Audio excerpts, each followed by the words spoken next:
आप देख रहे हैं इंडिया न्यूज, आपके साथ मैं हूं चित्रा त्रिपाठी। आसाराम मामले के एक बेहद अहम गवाह का कत्ल हुआ है। पूरे 12 बरस तक आसाराम के वैद्य रहे अमृत प्रजापति को 23 मई को गोली मारी गई थी। करीब 20 दिन मौत से जूझने के बाद आखिरकार प्रजापति ने मंगलवार सुबह दम तोड़ दिया। इस हत्याकांड में पुलिस को आसाराम के 6 चेलों की तलाश है, यानी आसाराम की मुश्किलें और बढ़ने वाली हैं। आसाराम मामले में गवाह का कत्ल, वैद्य अमृत प्रजापति ने तोड़ा दम। आसाराम के गुर्गों ने मारी थी गोली। आसाराम के 6 चेलों की पुलिस को तलाश।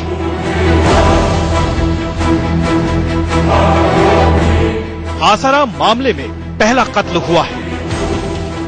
मामले के एक अहम गवाह की लाश गिरी है। आसाराम के सबसे अहम राजदार और मामले के गवाह अमृत प्रजापति ने मंगलवार की सुबह दम तोड़ दिया।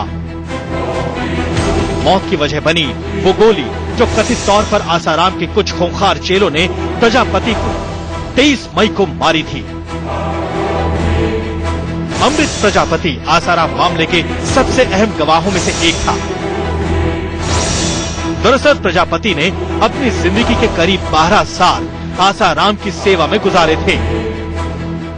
प्रजापति आसाराम के निजी वैद्य थे और आसाराम की डिमांड पर आसाराम के लिए दवाइयां तैयार किया करते थे। प्रजापति ने ही ये खुलासा किया था कि आसाराम अफीम खाने के आदी हैं और वो पंचेड़ आश्रम में बाकायदा अपने लिए अफीम की खेती भी कराते हैं। दुनिया की आंखों में धूल झोंकने के लिए प्रजापति ने ही ये खुलासा किया था कि आसाराम अफीम खाने के आदी हैं और वो पंचेड़ आश्रम में बाकायदा अपने लिए अफीम की खेती भी कराते हैं। दुनिया की आंखों में धूल झोंकने के लिए आसाराम अफीम को पंचेड़ बूटी कहा करते थे। इसके अलावा वो अमृत प्रजापति ही था जिसने आसाराम को कई बार लड़कियों के साथ आपत्तिजनक हालत में देखने और आसाराम के सेक्स वर्धक दवाई खाने का दावा किया था। अमृत प्रजापति को 23 मई को राजकोट के आयुर्वेदिक अस्पताल में गोली मारी गई थी। गोली अमृत के निचले जबड़े पर लगी थी और उसी के बाद आज भी चल रहा था। जिंदगी और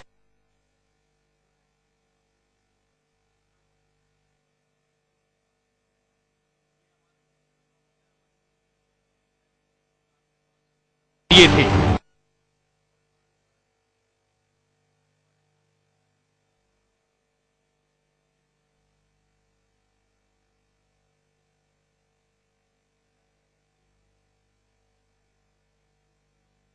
शख्स नहीं है जिस पर जानलेवा हमला हुआ हो। इस सिलसिले में अब तक कई गवाहों और गवाहों के नजदीकी रिश्तेदारों पर जानलेवा हमले हो चुके हैं। करीब करीब सभी मामलों में हमलावर आसाराम के चेले ही निकले हैं, लेकिन पुलिस ने कार्रवाई सिर्फ चेलों पर ही की, आसाराम पर नहीं। शायद यही वजह है कि आसाराम के चेले एक के बाद एक वारदातों को अंजाम देते चले गए। बड़ा सवाल ये कि अब अगला नंबर किस गवाह का है। इंदौर से एहतियाब शेख और सूरत से आनंद पाठक के साथ ब्यूरो रिपोर्ट, इंडिया न्यूज। करीब 20 दिन अस्पताल में जिंदगी की जंग लड़ते हुए अमृत प्रजापति की मौत हो गई। 23 मई को प्रजापति को उस वक्त गोली मारी गई थी जब वो राजकोट में एक आयुर्वेदिक अस्पताल में मरीजों का इलाज करने गए थे। क्या हुआ था उस दिन, देखिए इस रिपोर्ट में।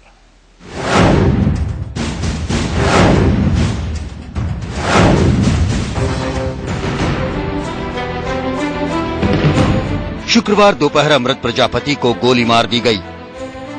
देखिए, राजकोट के इसी ऋषि भवन आयुर्वेदिक अस्पताल के ठीक सामने आसाराम की काली करतूतों की पोल खोलने वाले सबसे मजबूत राजदार अमृत प्रजापति को गोली मारी गई। प्रजापति दोपहर करीब 1 बजे यहां से घर जाने के लिए निकले थे। बकौल पुलिस हर शुक्रवार प्रजापति सुबह करीब 10:30 बजे यहां मरीजों के इलाज के लिए आया करते थे और दोपहर 1:30 बजे रवाना होते थे। अमृत प्रजापति अहमदाबाद से दूसरा और चौथा शुक्रवार ये सेवा के लिए आते थे। वो उसके ओपीडी में एक पेशेंट का बहाना करके अंदर गया और अमृत प्रजापति पर एक फायर कर के भाग गया। प्रजापति पर 2 गोलियां चलाई गईं। एक गोली प्रजापति के चेहरे पर जा लगी और वो लहूलुहान होकर जमीन पर गिर गए। बताया जाता है कि हमलावर पूरी तैयारी के साथ आए थे। वारदात के तरीके से जाहिर है कि हमलावरों को प्रजापति के यहां आने और जाने के बारे में पूरी जानकारी थी। वारदात अंजाम देने के बाद आरोपी फरार हो गए और अभी तक उनका कोई सुराग नहीं मिला है। राजकोट से मयूर सोनी के साथ एहतियाब शेख, इंदौर, इंडिया न्यूज। अमृत प्रजापति की मौत पर राजकोट के पुलिस कमिश्नर ने क्या कुछ कहा है, वो सुन लेते हैं। जो राजकोट शहर में जो पैडक रोड ऊपर बना था दुखद, उसके अनुसंधान से जो श्री अमृत भाई प्रजापति के निधन का आज दुखद समाचार प्राप्त हुआ है, उसको ध्यान में लेते हुए राजकोट बी डिवीजन के इस केस में जिसकी तपास डीसीबी के पुलिस सब इंस्पेक्टर निनामा कर रहे हैं, 302 का एडिशन किया जाएगा। और अभी जो सूरत के केस में जो कुछ आरोपी हैं जिनको पकड़ना अभी बाकी है, उसकी शोधखोल हम लोग कर रहे हैं। और जो दूसरे जो हमारे जो इन्फॉर्मेंट्स हैं और जो सर्कमस्टेंशियल जो हमें पुरावा मिला है सीसीटीवी फुटेज से, उसका सभी का अभ्यास करके और अभी हम लोग उस केस पर ज्यादा ध्यान केंद्रित करके उस केस में जो आरोपी इन्वॉल्व हो उसको जल्दी से जल्दी पकड़ने की कोशिश करेंगे और उसको कड़क में कड़क सजा हो उसकी के लिए प्रयास करेंगे। जेल में भी पूछपरछ हो सकती है? बिल्कुल हो सकती है, लेकिन अभी वहां तक पहुंचने की कोई कड़ी हमें प्राप्त नहीं हुई है। यदि हम कोई आरोपी पकड़ते हैं तो उसके लिंक में यदि कोई जिसका भी नाम खुलता है उसको पूछपरछ की जाएगी, उसमें कोई संदेह नहीं है। सर, अमृत प्रजापति को भी पुलिस प्रोटेक्शन दिया गया था और इसके अलावा 2-3 हमले हो चुके हैं जो आसाराम और नायरसानी के विक्टिम्स हैं, तो और अगर जो विक्टिम्स हैं उनको कोई पुलिस प्रोटेक्शन दिया जाएगा? यदि कोई जो विटनेस यदि हमसे इस केस के लिए प्रोटेक्शन मांगेंगे और उसका अभ्यास करने के बाद यदि पुलिस स्टेशन और हमारे ज्वाइंट सीपी साहब को योग्य लगेगा तो हम निश्चित रूप से प्रोटेक्शन देंगे। पुलिस की जांच इस पूरे मामले में लगातार जारी है, लेकिन आसाराम की मुश्किलें किस कदर बढ़ चुकी हैं, ज्यादा जानकारी के साथ हमारे 2 सहयोगी जुड़ चुके हैं। इस वक्त इंदौर से एहतियाब शेख और श्रीपाल सक्तावत हमारे साथ जयपुर से मौजूद हैं। सबसे पहले श्रीपाल, आपका ही रुख करते हुए, आसाराम जेल में बंद है, लेकिन इस खबर के सामने आने के बाद उनकी मुश्किलें कितनी बढ़ी और आसाराम पर किस तरह का फर्क जेल के अंदर देखा जा रहा है?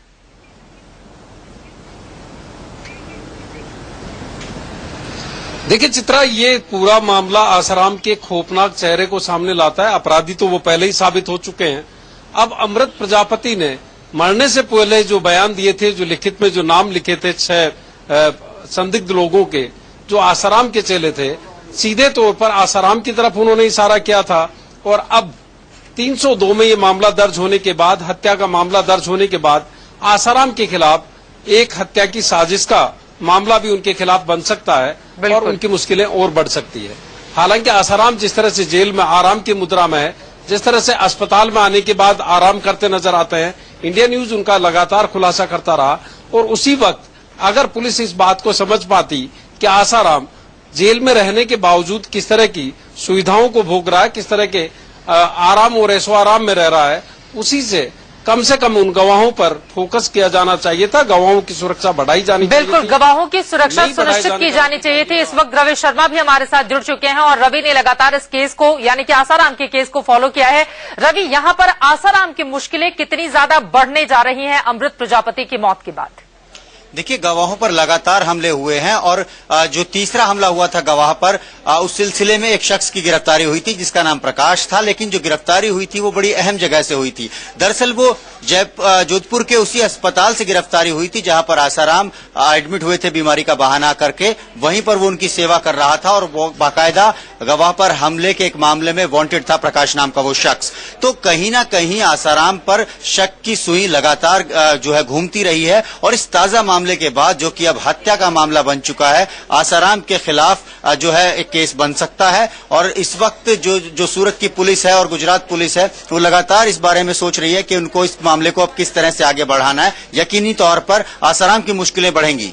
आसाराम की मुश्किलें कुल मिलाकर बढ़ती हुई चली जा रही हैं, लेकिन यहां पर एहतियाब आपसे हम जानना चाहेंगे, चूंकि अमृत प्रजापति के अलावा भी तमाम ऐसे गवाह रहे जिन्होंने खुलकर आसाराम के खिलाफ बयान दिया और पुलिस ने बाकायदा दर्ज किया। इंदौर में भी कई ऐसे लोग हैं, वो लोग कितने डरे हुए हैं इस खबर के बाद?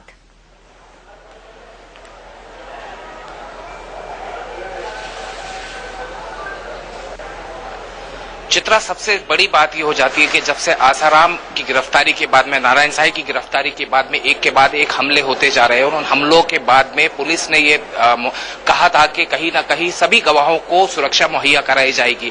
मेरे साथ इस वक्त चित्रा, मैं अपने दर्शकों को बताना चाहूंगा कि सतीश वाधवानी मौजूद है, जो कि नारायण मामले के अंदर अहम गवाह माने जाते हैं। सतीश के पास में एक लेटर है, आप देख सकते हैं, ये वो लेटर है जो कि गुजरात पुलिस ने मध्य प्रदेश पुलिस को लिखा था। ये लेटर आया था जनवरी माह में। आज भी सतीश इस खौफ में जीते हैं। सतीश के साथ में सबसे बड़ी दिक्कत यह है कि आज भी उनको किसी तरह की सुरक्षा मुहैया नहीं कराई गई है। मैं अपने दर्शकों को सीधे रूबरू करवाऊंगा। सतीश, क्या दिक्कतें फेस कर रहे हो? अब आज आसाराम के मामले में देखा है कि अमृत प्रजापति के ऊपर हमला होने के बाद में उनकी मौत हो गई। अब किस तरह का माहौल है आप लोगों में? जी, मेरे घर में और मेरे लिए तो काफी खौफनाक माहौल है।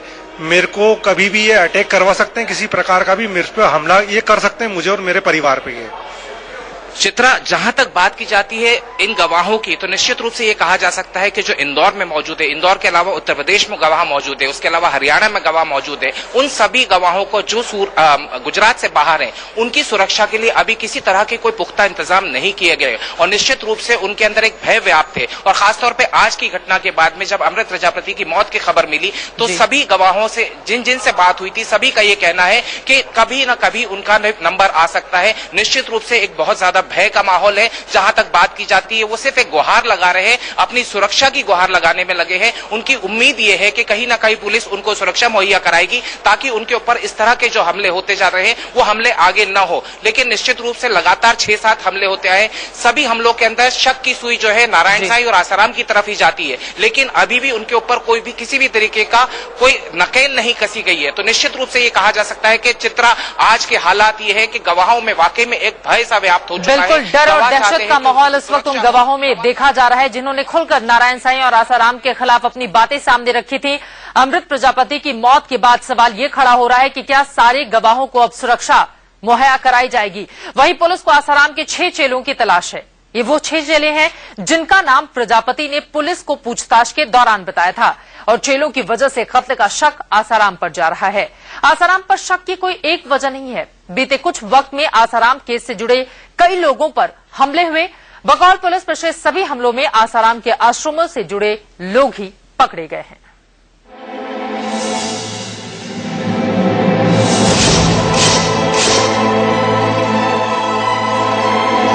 कुछ इसी अंदाज में प्रजापति से पहले आसाराम के गुर्गों ने आसाराम केस से जुड़े गवाहों पर हमला कर सनसनी फैला दी थी। आसाराम के इन गुर्गों का सबसे पहला शिकार बना था सूरत की पीड़िता का पति। तारीख 28 फरवरी 2014, सूरत की पीड़िता के पति पर हुआ हमला। 28 फरवरी को नारायण साई पर रेप का आरोप लगाने वाली महिला के पति पर जानलेवा हमला किया गया। हमले को उस वक्त अंजाम दिया गया जब महिला का पति घर से दफ्तर की तरफ लौट रहा था। तभी पीछे से आए एक शख्स ने महिला के पति पर ताबड़तोड़ चाकू के वार कर डाले। हमलावर ने नकाब पहन रखा था, इसलिए उसे कोई पहचान नहीं सका। कुछ दिनों पहले जब मैं घर से ऑफिस जा रहा था, तब मेरे पर पीछे से वार किया गया, चाकू से वार किया गया था और उनकी कोशिश यही थी कि मुझे जान से मारा जाए, क्योंकि पहले मेरे पीठ पर वार किया गया था, बाद में मुझे गले पर वार करने की कोशिश थी। हालांकि मैं झुक गया और जो वार था वो मेरे गाल पर लगा। तारीख 10 मार्च 2014, गवाह महिला के पति पर हमला। इस दिन आसाराम केस में गवाह एक महिला के पति को निशाना बनाया गया। हमले को पूरी तैयारी के साथ अंजाम दिया गया। हमला तब हुआ जब महिला का पति ऑफिस से घर लौट रहा था। बाइक पर आए दो लोगों ने पहले युवक को ओवरटेक किया और फिर रॉड से उस पर हमला कर उसे बुरी तरह जख्मी कर दिया।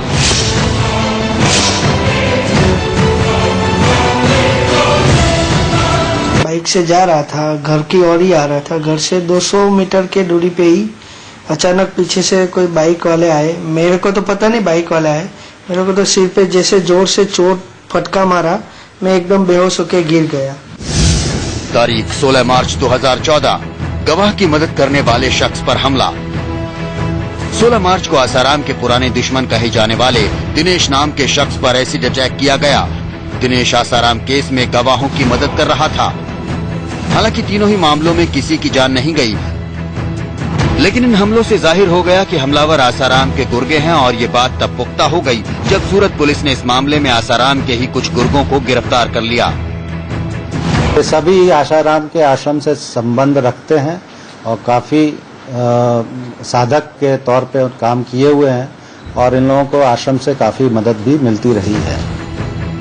जांच के दौरान पुलिस को गिरफ्तार आरोपियों के पास से एक लिस्ट बरामद हुई जिसमें 6 लोगों का नाम था। बकौल पुलिस इनके निशाने पर कुल 6 लोग थे, जिनमें से 3 को शिकार बनाया जा चुका था। जिन्होंने एक लिस्ट तैयार की हुई है जो इस केस में या तो विटनेसेस हैं या इस केस को मजबूत करने के लिए विटनेसेस को मदद कर रहे हैं या पुलिस को मदद कर रहे हैं। उस लिस्ट के मुताबिक इन्होंने अपने टारगेट रेकी किए हैं और टारगेट्स रेकी करने के बाद उनके ऊपर अटैक करने की कोशिश की। इतना ही नहीं, हमले के आरोपी अर्जुन और पंकज को जोधपुर के आयुर्वेदिक अस्पताल से आसाराम के पास से ही पुलिस ने गिरफ्तार किया था। तब इस बात का शक भी गहराया था कि कहीं न कहीं इन तमाम वारदातों से आसाराम के तार भी जुड़े हो सकते हैं। इंदौर से अतियाब शेख के साथ मयूर सोनी, राजकोट, इंडिया न्यूज।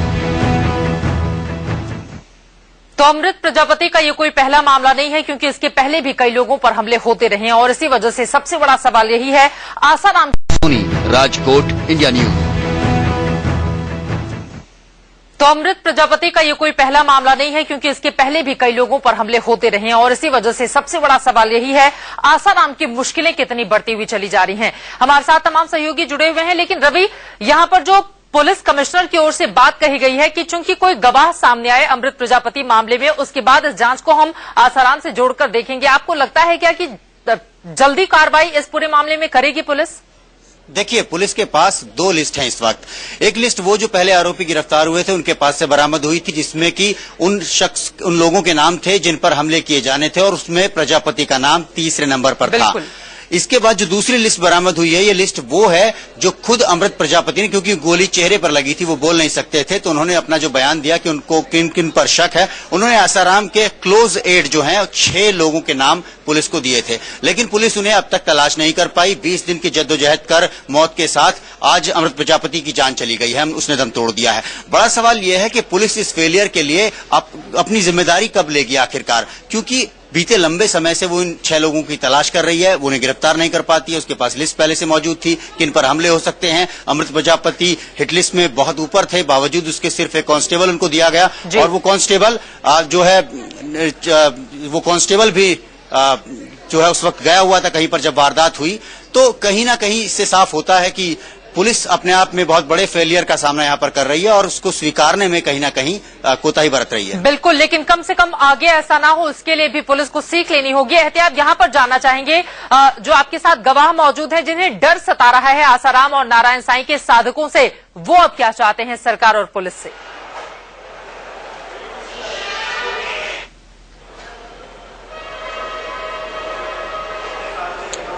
चित्रा, सबसे बड़ी बात यह है कि आसाराम और नारायण साईं ने जिस तरीके से गवाहों पर हमले किए हैं, ये निश्चित रूप से ये कहा जा सकता है कि सुनियोजित और संगठित माफिया की तर्ज के ऊपर हमले किए गए हैं। और जितने भी गवाह हैं, जितने अहम गवाह हैं, उनके मन में सबसे ज्यादा डर इस बात का है कि उनका और उनका परिवार कितना सुरक्षित है। गुहार लगाते हैं आप लोग, पुलिस के सामने आपने कई बार गुहार लगाई, लेटर मिलते हैं, लेकिन सुरक्षा नहीं मिल पाती है।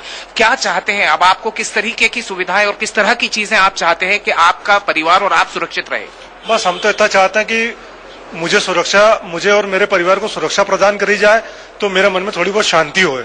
अन्यथा नहीं तो मैं भयभीत जी रहा हूँ, मेरा परिवार भी भयभीत है काफी। सतीश, यहाँ एक सवाल पूछना चाहूंगा। जब अमृत प्रजापति जी के ऊपर हमला हुआ था उस वक्त उनके पास में सुरक्षा थी, लेकिन सुरक्षा गार्ड वहां मौजूद नहीं था, तो क्या ये एक कहीं ना कहीं लेक्यूना है सिक्योरिटी के अंदर? जी बिल्कुल, सुरक्षा में ये सेंध है और कहीं ना कहीं मिली भगत है और तभी उनके ऊपर हमला हुआ।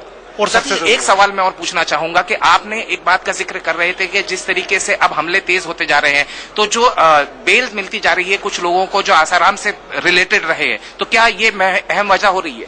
जी बिल्कुल, ये सबसे मुख्य वजह है कि जिनको बेल मिली है और जमानत पे जो बाहर आए वही लोग इन लोगों को हायर कर रहे हैं और उनको प्रशिक्षण दे रहे हैं हमला करने का, और गवाहों को जाकर के मारने धमकाने का पूरा काम वही लोग कर रहे हैं। चित्रा, आपने सुना कि जिस तरीके से जो गवाहों की बात की जाती है, ये बेहद करीब से जानते थे आसाराम और आसाराम के मोडस ऑपरेंडी को, तो निश्चित रूप से इन लोगों के दिमाग के अंदर एक चीज बहुत क्लियर है, ये बात बहुत साफ बिल्कुल, कम से कम जितने भी गवाह हैं उन सभी को पुलिस की ओर से सुरक्षा मुहैया कराई जानी होगी, क्योंकि अमृत प्रजापति की मौत ने अब पुलिसिया रवैये को लेकर भी सवाल खड़े कर दिए हैं। आप तीनों का बहुत शुक्रिया इस चर्चा में शामिल होने के लिए।